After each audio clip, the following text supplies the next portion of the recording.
Barrow had always been quiet, too quiet for outsiders, but for the people who grew up there, the stillness was part of life. Silence didn't frighten them. Darkness didn't frighten them. They had lived their entire lives on the edge of the world, swallowed by snow and wind, days that never ended and nights that lasted far too long. They thought they knew what cold was. They thought they understood fear. But this time, the sun wasn't just setting. It was disappearing. Sheriff Elena Ward watched the final bruise-colored streak of daylight bleed out behind the horizon, sinking into the endless ice like a dying ember. The air was unnatural, too heavy, too still. Something in her chest tightened, a primal instinct she couldn't shake. The last sliver of light flickered, shivered, and went out. The darkness came instantly. Not a gentle fade, not the kind of night that welcomes street lamps or headlights. This was total, suffocating, swallowing darkness, an ancient, unnatural blackout that felt alive. The crowd gathered outside the station murmured nervously. People tried to laugh, to joke, to pretend this was normal. But Elena could see it, the twisting worry in their eyes. Even the wind seemed afraid. Barrow had officially entered its annual 30 days of night. But this year, something was wrong. The darkness didn't feel like absence. It felt like an intruder.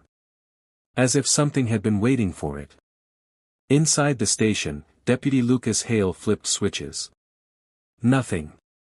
The backup generator groaned, sputtered, then died with a sharp metallic snap. Great, he muttered. Power grid's down again. That shouldn't happen this early, Elena said. We checked every line. Maybe the cold. Cold doesn't cut wires, Lucas. His face drained of color. He knew what she was implying. He just didn't want to say it. Something had done this. Something deliberate. That evening, Barrow tried to settle into its first night, but rest didn't come easily. Houses flickered with candlelight and dim lanterns. Windows were boarded, doors were bolted, and even dog sleds were brought inside. The entire town felt like a trapped animal holding its breath. By midnight, the first scream tore through the stillness. Elena sprinted across the snow, boots cracking ice, breath sharp in the air. The scream had come from the old Miller cabin, a place known for faulty heaters and drunken arguments, but not this kind of terror.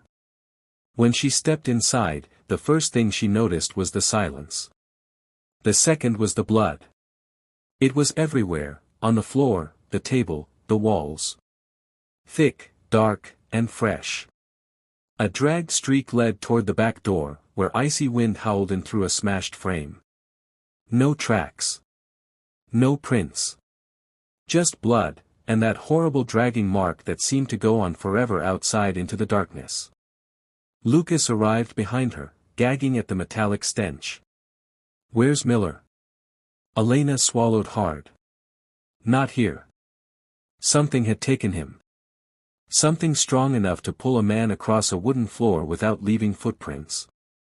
Something patient enough to wait for the darkness. We need to warn the town, Lucas whispered. Elena shook her head slowly. Warn them about what? We don't even know what we're dealing with. But deep down, she did know. Or at least, she feared she did. The old legends whispered by the Inupiaq elders, stories of pale figures roaming the tundra, ancient things that only stepped into the world when the sun slept long enough. Stories that everyone dismissed as folklore. Until now.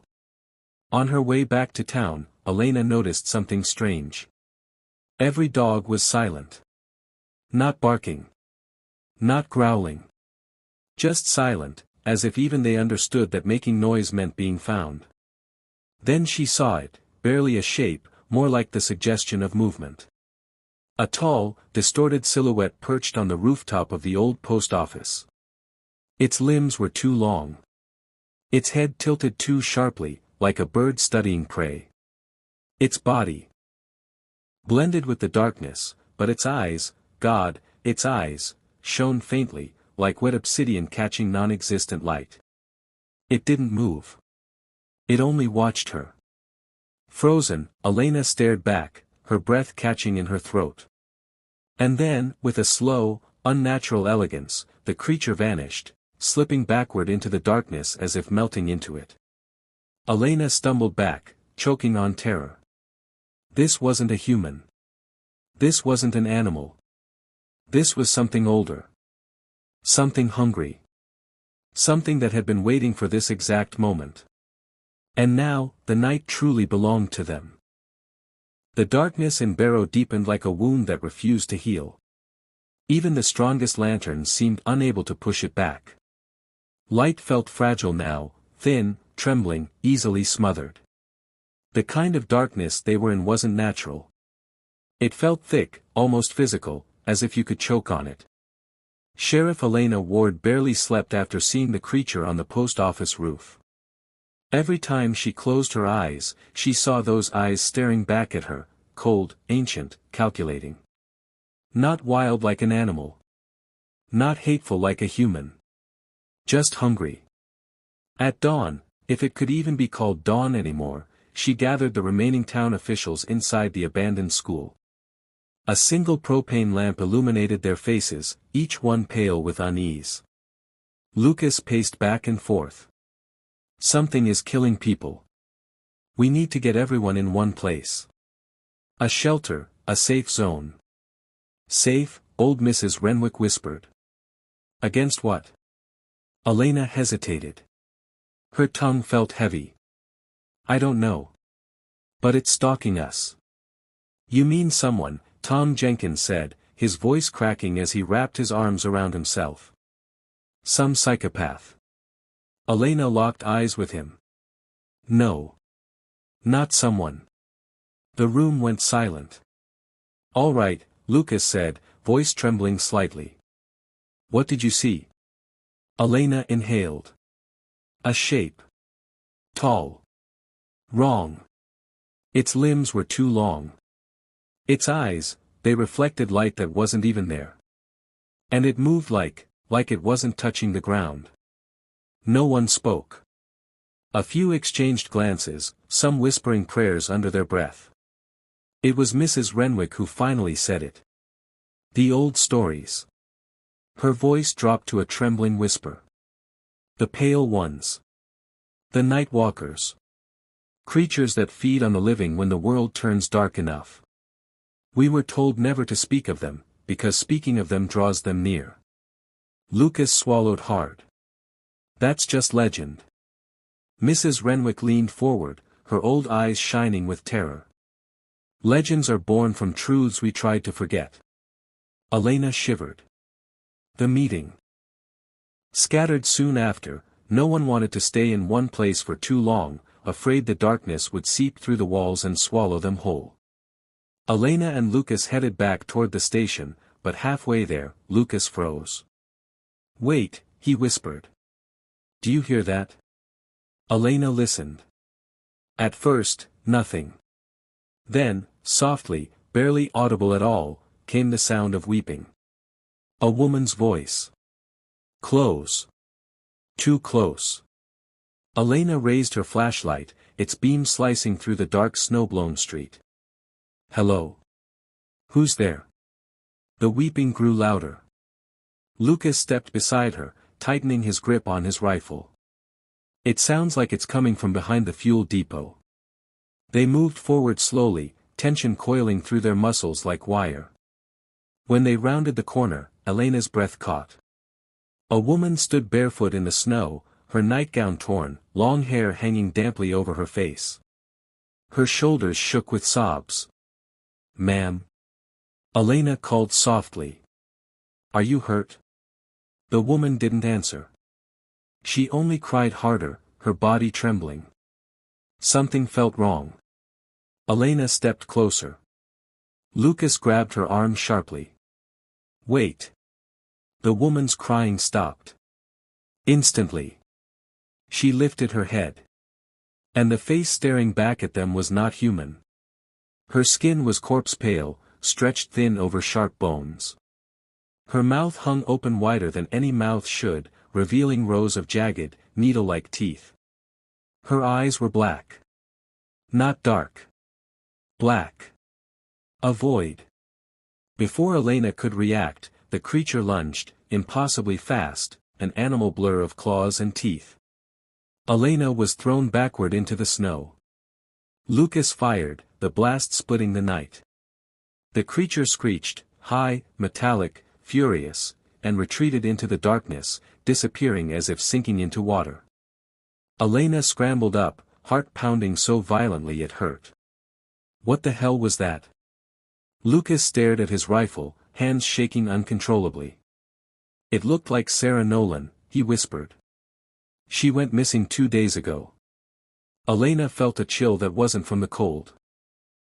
That wasn't Sarah. Not anymore. Something was turning the missing. Something was using them. Later, at the station, Elena stared at the blood-stained floor where Miller's belongings had been piled. A thought clawed at her brain, refusing to let go. These creatures weren't killing to feed. They were converting. One by one. Quietly. Efficiently. Barrow wasn't just being attacked. It was being harvested. And the night had only just begun. The darkness outside had grown so thick it seemed to press against the windows, as if trying to force its way inside. Every building in Barrow felt smaller now, tighter, more suffocating. Even breathing felt dangerous. Sheriff Elena Ward kept the lights in the station burning as bright as they could, lantern flames trembling, battery lamps buzzing, but the dark between them was deeper than it should have been. Lucas sat at the desk, rubbing his temples. He'd been silent for nearly an hour, replaying the encounter with the creature that wore Sarah Nolan's face. "Lucas," Elena said softly. "Talk to me." He didn't lift his head. "I shot her." "You shot a monster. It looked like her." His voice cracked. "For a second. I thought she was alive. And then, those teeth, those eyes, God, Elena."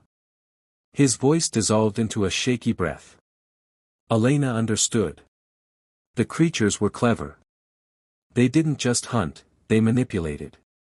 They mimicked. They lured. But before she could answer, a loud thud hit the wall. Both of them froze. Another thud. Then a dragging sound. Slow. Deliberate. Like something sliding its body across the wood. Lucas rose, rifle in hand, every muscle tense. "It's on the wall," he whispered. Elena grabbed her flashlight. "Stay behind the counter." The dragging moved upward, as if whatever was outside was climbing the wall toward the roof. Scratching followed, long, slow, metallic claws scraping against the building. Elena's flashlight flicked across the ceiling. And then it happened. A sharp, violent impact, directly above them. Dust rained down. Lucas swore under his breath. "They're on the roof." Another impact. Then another. As if several creatures were crawling overhead, pacing, sniffing, waiting for weakness.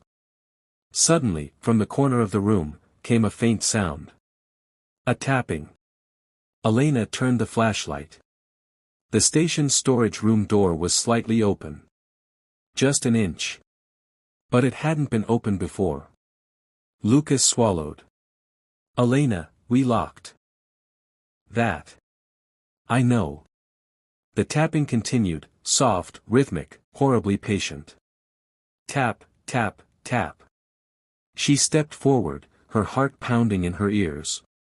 "Don't," Lucas whispered, but she ignored him. Something was inside. If they didn't confront it now, it would confront them later. Elena tightened her grip on her gun and nudged the door open. The beam of her flashlight cut into the room, and her breath froze. In the far corner, crouched against the shelves, was Miller. His clothes were shredded, soaked in dried blood. His skin was pale, his eyes unfocused, his lips trembling as if whispering to himself. "Miller?" Elena whispered. He slowly lifted his head. His eyes were wrong, completely white, glazed over like frosted glass. Elena, Lucas whispered, stepping back. Something's wrong. Back up. Now. But Miller spoke before she could. Or rather, something inside him did. Its voice was wet, gurgling, layered, like two voices speaking through torn flesh. They are hungry. Elena's stomach tightened. Miller twitched violently, his joints popping, his fingers bending backwards with horrific cracks. His jaw began to split at the corners, widening, stretching. He let out a scream that was not human. A scream that rattled the glass. Elena fired. Lucas fired. The tiny room exploded with sound. The creature convulsed, black blood splattering the shelves. But even as it fell, twitching, it smiled, its mouth split unnaturally wide. They smell you. Then it collapsed completely. Lucas stumbled backward, eyes wide with terror. They're hunting us. They're marking people somehow. They know exactly where we are. No, Elena's voice was hollow. They aren't just hunting. She stared at the twisted remains of Miller's half-turned body. They're multiplying. Outside, the thudding on the roof stopped. Elena and Lucas looked up. Nothing. Silence.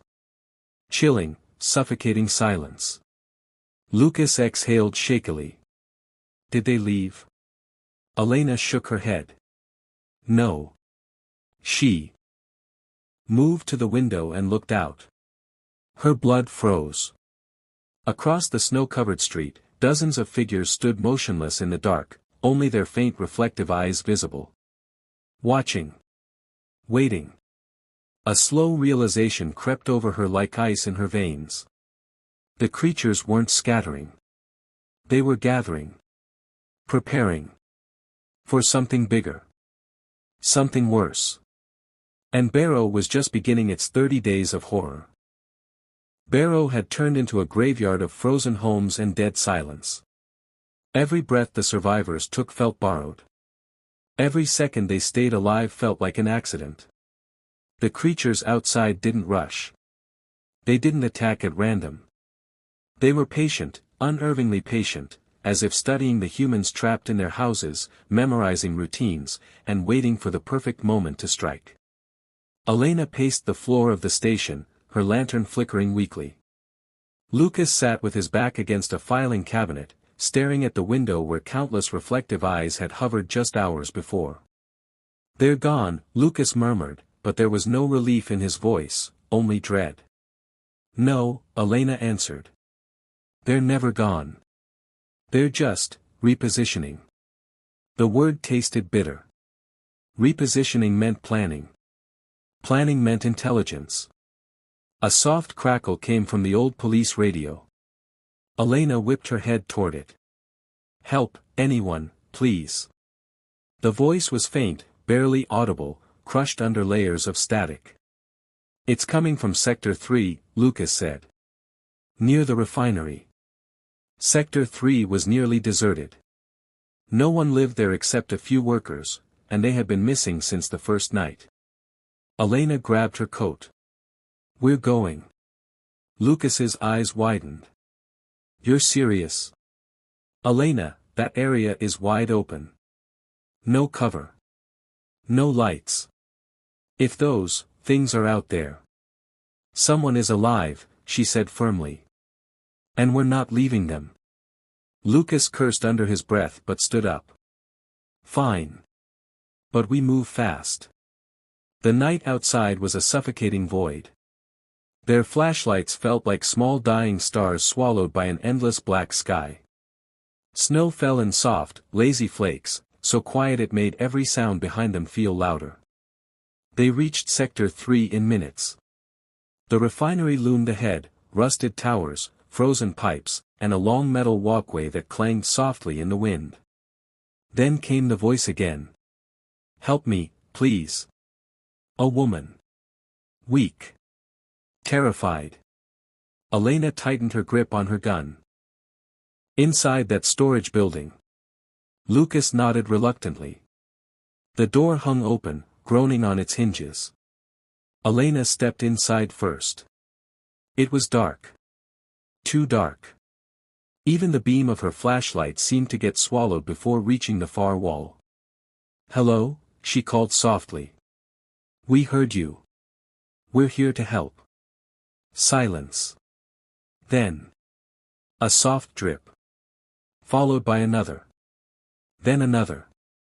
Elena lifted her flashlight upward. Her stomach twisted violently. Bodies hung from the ceiling, half torn, drained, strung up like butchered meat. The dripping sound came from their open wounds where the blood had frozen and thawed again under the cold air. Lucas staggered backward, gagging. "Jesus!" A sound behind them. A soft shuffle. Elena spun. A woman crawled out from behind a stack of crates. Her limbs shook violently, her breath ragged and shallow. She was covered in blood, some hers, some not. Her eyes were wide, terrified. They brought us here," she whispered. They feed here." Elena knelt. "Who did this?" "The creatures." The woman's lips trembled. "Not creatures, not animals." Her voice broke. "They're people." Elena froze. "What do you mean?" The woman reached up, gripping Elena's coat with icy fingers. "They used to be people. And now they're hungry. So hungry." Before Elena could speak, Lucas shouted. "Elena!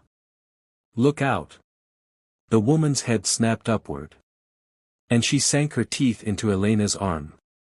Elena screamed, shoving her back. Lucas fired but missed as the woman scurried across the floor like a spider, her body contorting unnaturally. Her voice changed, warped, deep, layered. "You came to us." She lunged. But something even faster burst from the darkness behind her. A towering figure with pale skin, blackened eyes, and a gaping mouth tore into her with impossible strength, ripping her away from Elena and pinning her to the floor. It wasn't saving Elena. It was reclaiming its food. Elena grabbed Lucas's arm. "Run!" The creature looked up at them. Its face drenched in blood. It smiled. Not a human smile, something too wide, too sharp, too stretched. They sprinted out of the building, stumbling through the snow as a high-pitched shriek echoed behind them. Not human. Not even close. They didn't stop running until the refinery disappeared behind the darkness. Lucas collapsed, gasping. They're building feeding areas, slaughterhouses. Elena's arm burned where the woman bit her, blood dripping onto the snow. "They're not hunting us randomly," she whispered, trembling. Lucas looked at her, dread settling in his bones. "They're farming us." Elena's arm throbbed violently as she and Lucas stumbled back toward the station. The bite burned like someone had pressed a hot iron beneath her skin. Even under 3 layers of clothing, she felt the cold digging into it, creeping deeper, spreading. Lucas kept glancing at her arm. "You're slowing down." "I'm fine," she snapped, though her voice wavered. "Just keep moving." But she wasn't fine, not even close. The snow around her boots looked darker somehow.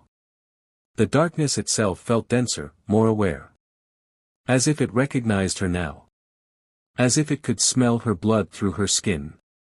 She hid her trembling hand in her coat pocket. They finally reached the station, forcing the door shut and bolting it behind them. The lantern flickered weakly, but it was enough to see the worry etched across Lucas's face. He stared at her arm. "Let me see it." "No. Elena." She sighed, sitting on the edge of the desk and slowly pulling back her sleeve. Lucas recoiled. The flesh around the bite was turning gray, veins blackening beneath the skin like spiderweb cracks spreading outward. The edges of the wound twitched, as if something beneath her skin was moving. "Elena, this isn't normal." "No kidding," she muttered through clenched teeth. Her skin pulsed, one sharp, sickening throb. Lucas stepped back. You need to wrap it. Clean it. Something. It won't matter, she whispered. What do you mean? She lifted her eyes, fear finally cracking through her bravery. That woman in the slaughterhouse, the one who bit me. She wasn't fully turned. They're not killing everyone they capture. They're infecting some. Testing them. Using them. Lucas swallowed hard. And now, it's in you. The room felt colder. The lantern flickered again. Elena, his voice shook. What if you're turning? She glared at him. I'm not. But the darkness outside seemed to disagree. A loud pounding hit the wall. Then another. Then several, surrounding the building from every angle. Lucas grabbed his rifle. They followed us. No, Elena whispered. They followed me. The pounding turned into scratching, horrible, long claws dragging across the wood, circling them like wolves around a dying animal. Lucas whispered, they can smell the bite. The thought twisted in Elena's stomach. The creatures weren't just tracking blood, they were tracking the infection. The moment she was bitten, she was marked. Another violent hit. Dust rained from the ceiling. Lucas backed away from the door. They're trying to break in. What do we do? Elena gripped her gun tighter. We fight. We stay alive.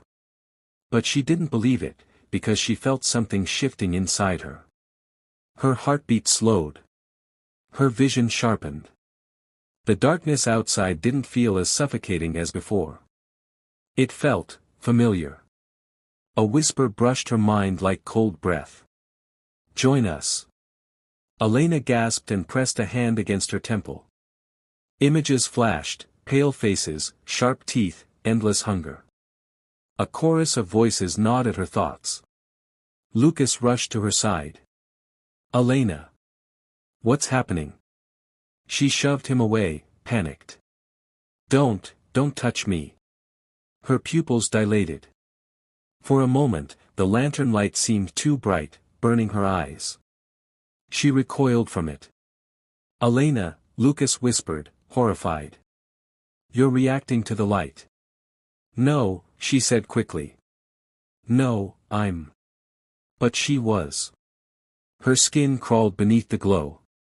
The darkness behind her felt like a cold hand on her shoulder, inviting her back. Another crash, this one loud enough to shake the station. The creatures outside screeched in unison, their voices high, piercing, ancient. It wasn't random. It was communication. They know she's changing. Lucas rushed to reinforce the window. We need to move. We need to get you somewhere safe. There is no safe, Elena whispered. Her voice didn't sound like her own. Not fully. Lucas turned toward her slowly. Fear filled his eyes, not fear of the creatures outside. Fear of her. Elena, please tell me. You're still in control. She wanted to answer. To reassure him. To promise she wouldn't turn into the thing that bit her. But her throat tightened.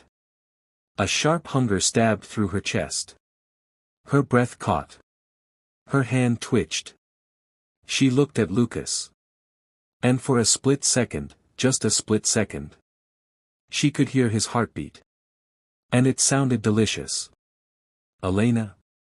Lucas whispered, stepping back. The creatures outside suddenly fell silent. Listening. Waiting.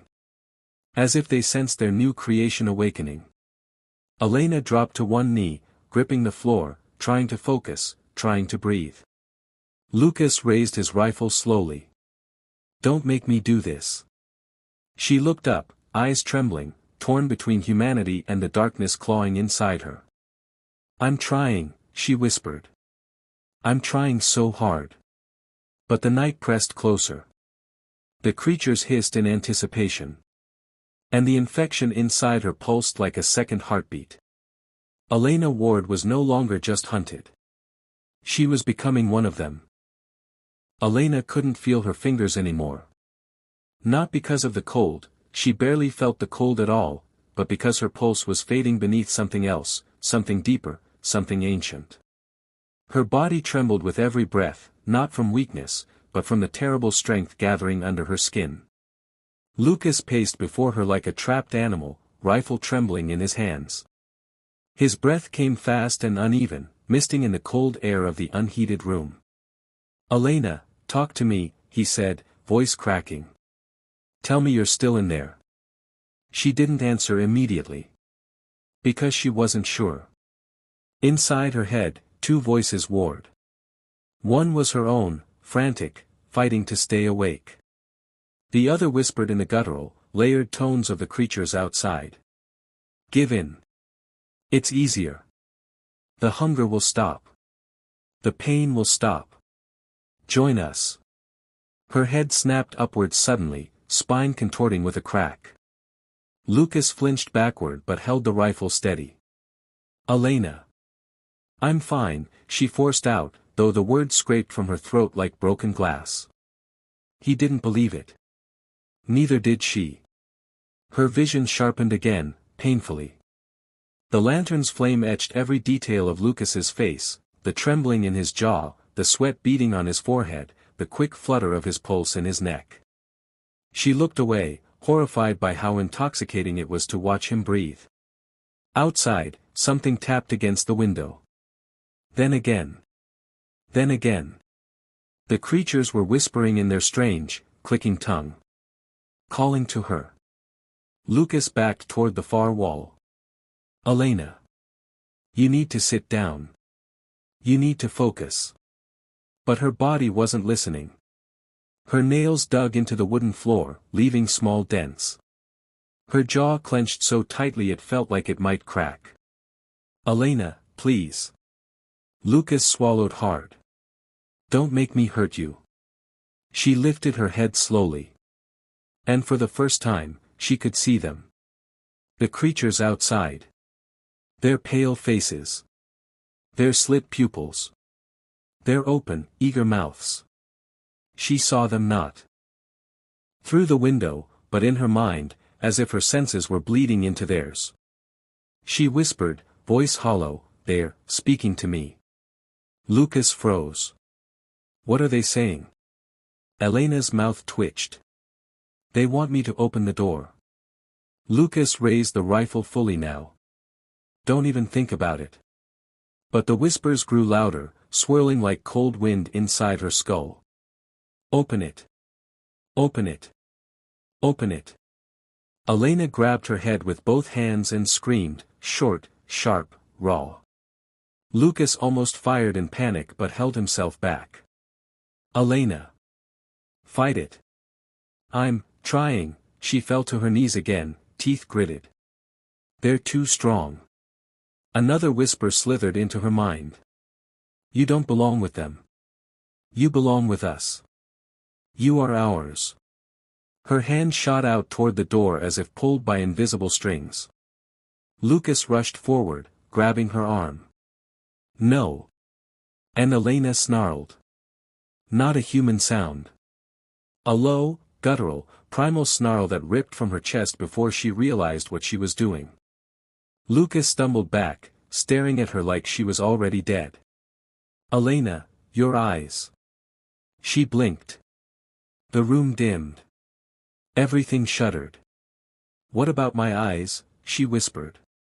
"They're changing." Her pulse hammered. She grabbed the small mirror on the desk with trembling hands. And her heart seemed to stop. Her pupils had slid into thin black lines. Like theirs. Like the creatures outside. She dropped the mirror, shattering it. "No," she whispered. "No, no, no." Lucas backed into the corner. "Elena. You're turning." "Elena Ward is fading," another voice whispered from her throat, not her voice, but layered like the woman in the slaughterhouse. She gasped and clutched her throat. "Lucas. Kill me." He froze, eyes wide. "No. Kill me before I hurt you." Before I help them. I won't. You have to. Tears streaked down her face, though she barely felt them. Lucas, I can hear every heartbeat in this building. I can smell blood through the walls. He shook his head violently. I won't kill you. I won't lose you. Elena Ward is dying, she screamed, voice splitting between human and monstrous tones. And something else is taking her place. A sudden silence fell. Total. Absolute. Then.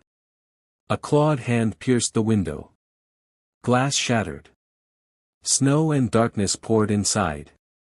A creature pulled itself halfway through the broken frame, its mouth open in a jagged grin. Elena, it hissed, come home. Elena felt herself take a step toward it. Lucas aimed, rifle shaking. Elena, stop. She froze. Her muscles trembling violently. Two worlds pulling her apart. Behind her, more claws scraped the outer walls. Whispers. Laughter. Hunger. Elena screamed, fighting her own body, fighting the infection, fighting the night itself. But the truth buried itself deep inside her chest. She wasn't sure she could win. And the night was almost done waiting. The world was silent, too silent for a place where so many had screamed. Snow drifted down like ash from a dying sky, settling over the ruins of Barrow, covering the bloodstains, the shattered windows, the torn wires dangling from poles that no longer hummed with electricity. Everything looked frozen in time, encased in the stillness of eternal night. But the survivors knew the truth, nothing was still in Barrow. Nothing was dead unless it had been burned. And even then, the shadows seemed to move when no one was looking. Stella stood on the rooftop of the gutted hardware store, her breath white steam in the frigid air. The last few survivors huddled below, shivering around a barrel fire that spat embers into the darkness.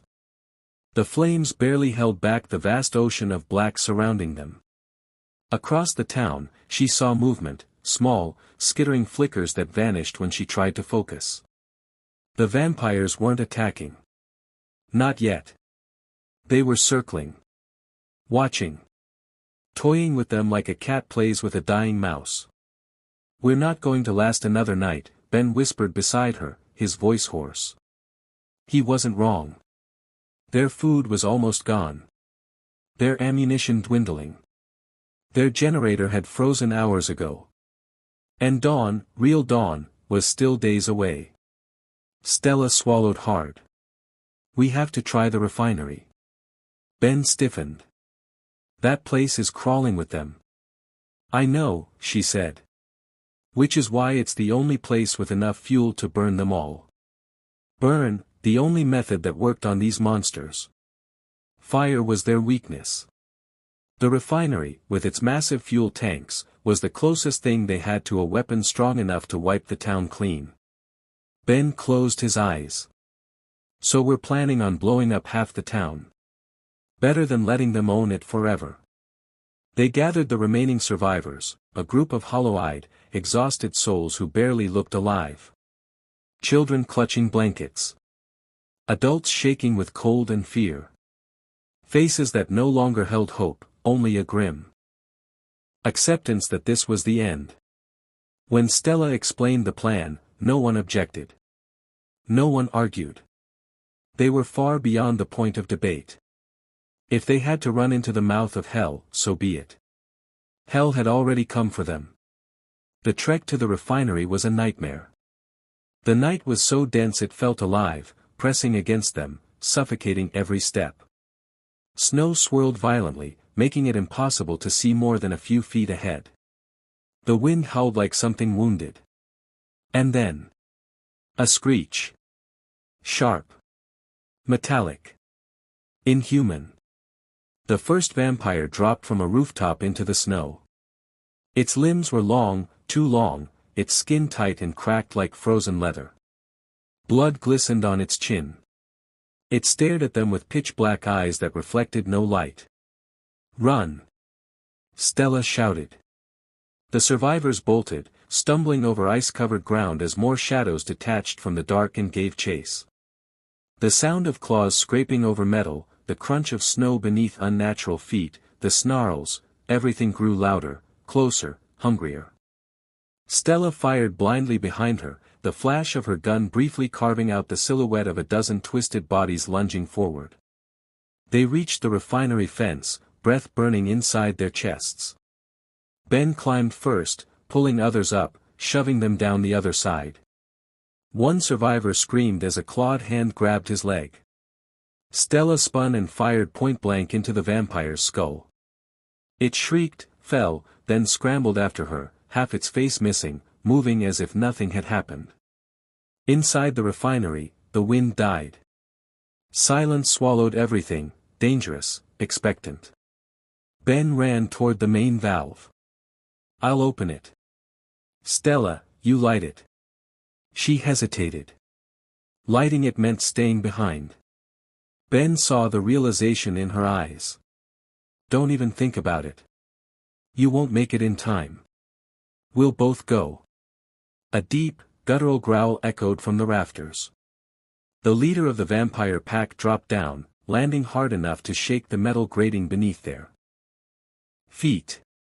Tall, emaciated, its mouth opened impossibly wide, revealing a second row of teeth slick with fresh blood. Stella's hand trembled on the lighter. "Ben, now." He twisted the valve. Fuel roared through the pipes, flooding the air with fumes sharp enough to sting their eyes. The leader lunged. Stella flicked the lighter. A tiny flame sparked to life. "I'm sorry," she whispered. She tossed it. The world exploded. A wall of fire raced through the refinery, engulfing everything: vampires, machinery, snow, sky. A sun-bright blaze burst upward, turning night into burning orange. The shockwave threw Stella backward into the snow. She lay there, dazed, ears ringing, staring up at the black sky that now glowed with flames. Ben crawled toward her, burned, bleeding, but alive. The vampires? Gone. Silent. Burned into nothing. Stella looked at the inferno and realized something terrible. The explosion illuminated the horizon. There was no hint of dawn. No promise of coming light. The night still stretched endlessly. And in the distance, beyond the fire, more shadows moved.